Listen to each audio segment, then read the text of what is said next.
Tingnan niyo po, ayan na po siya, buo na ang bunga niya. Pantay-pantay po, di ba? So, kailangan tanggalin mula dito sa puno hanggang dito sa kalagitnaan. So, papagpag po natin yan ng ganyan. Isa-isa natin ipapagpag. Ganyan. Isa-isa natin ipapagpag yung mga na ano ng bulaklak. Ganyan. Kailangan natin yan tanggalin. Para yung matitira lang dyan, lahat ganyan, malalaki na. Yan. Oo.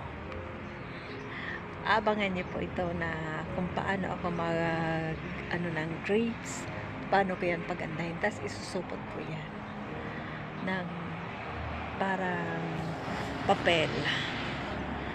So, para hindi po siya malapitan ng insekto.